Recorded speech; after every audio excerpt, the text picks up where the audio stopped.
pé. E agora saiu o Império Babilônico por terra. Se levanta um novo império chamado Medo-Persa. E o Império Persa agora com seu rei, chamado Dário I, ele se levanta. E então a história vai nos relatar que ele libera o povo para retornar para a sua cidade. E então o povo que retorna, ele manda que lhe ordena que aquele chamado Zorobabel fosse o governador de Judá. E então Zorobabel agora como governador de Judá, juntamente com o sumo sacerdote Josué. Esse sumo sacerdote Josué, em Esdras e Neemias, vai aparecer como Jesua, o seu nome. E esse, por nome de Josué, juntamente com o governador Zorobabel, agora começaram a dar ordens para que aquela cidade fosse reerguida, para que o templo do Senhor também fosse reerguido. E a história vai dizer que naqueles tempos havia um homem que ele era um sacerdote. Qual era o nome dele? O nome dele era Zacarias. Zacarias, então, era um sacerdote. A história vai dizer, então, que agora o Senhor chamou ele não só como sacerdote, mas também chamou ele como profeta. Talvez você esteja pensando que o teu chamado é só como diácono na casa do Senhor, ou como missionário na casa do Senhor, mas não só você faz o teu diácono, o teu missionário, o teu apenas um membro. Deus te quer como profeta. Deus te quer como profeta. Deus te quer como profeta. Pergunta o pastor por aí, e evangelista e presbítero, e ele se acha um tal, mas na verdade não sei ninguém, não sou ninguém. Deus é alguém, se torna profeta, trabalha na porta de apoiar.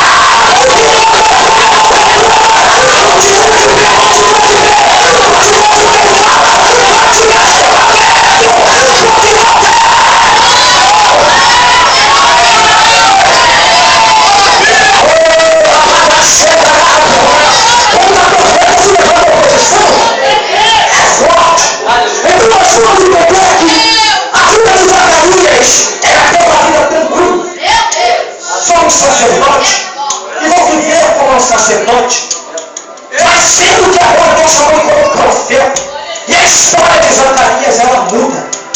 Ei, talvez a tua história até o dia de hoje era uma, mas a partir de hoje Deus está te chamando e a sua história será outra.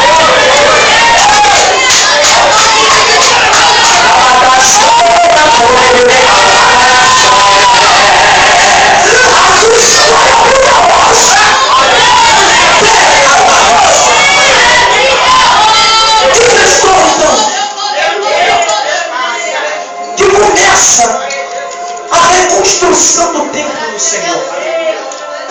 E ao começar a reconstrução do templo, a história diz então que o povo começa a esmorecer na reconstrução do templo. A história diz que o povo começa a desanimar. E então Deus prata aos ouvidos de Zacarias. E nós vamos entender que Zacarias, do capítulo 1 ao capítulo de número 8, é chamado para encorajar o povo a continuar na reconstrução do templo. Mas a história diz que Zacarias, do capítulo 9 ao capítulo de número 14, foi entregar uma mensagem diferente. Porque após terminarem de reconstruir o templo, o povo achava que o seu Messias iria chegar. O povo achava que o seu Messias ia aparecer, montado em um cavalo branco, pronto para libertar-nos, aleluia, de qualquer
que você pensa mesmo? Quem foi que disse para você investir e buscar aquilo que você tem buscado? Quem foi que te disse que não vai acontecer nada? Quem foi que te disse que isso é impossível? Lucas capítulo 1, versículo 37 diz: porque para Deus nada é impossível. Se você crê na palavra de Deus, Ele está dizendo nessa noite: nada para mim é impossível.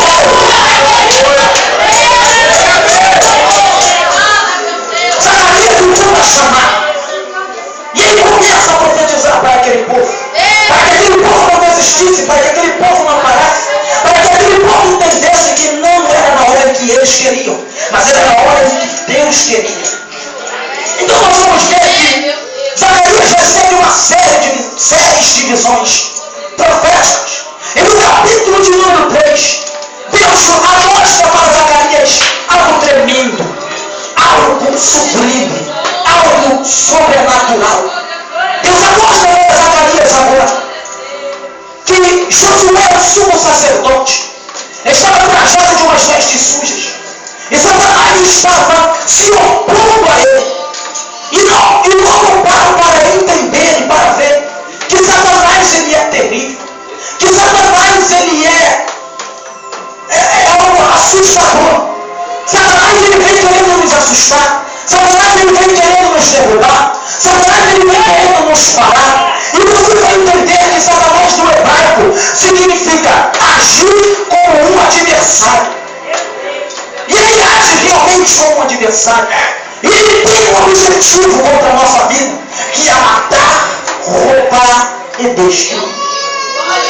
Nós vamos entender então que Satanás ele tem uma sede de matar eu e você de duas maneiras. Ou ele tenta te matar literalmente, se ele não consegue, ele no mínimo tenta te matar espiritualmente. Se ele não tem condições de te matar materialmente, literalmente falando, ele vai lutar para poder acabar com a sua vida espiritual. E nós vamos entender então que o profeta Ezequiel, no capítulo de número 37, ao qual eu falei que nós iríamos chegar lá, ele tem a visão do vale de ossos secos. E aquele vale de ossos secos representava, tipificava a nação de Israel, que estava morta, que estava acabada, porque a oposição se levantou contra as leis de Deus. A oposição se levantou e o povo então pereceu. E então Deus deu aquela visão para Ezequiel, para que Ezequiel entendesse que quem havia se levantado contra o povo havia sido a oposição chamada Satanás. E então aquele povo que outrora estava de pé e vivo, agora estava caído e morto como aquele vale de ossos secos. Mas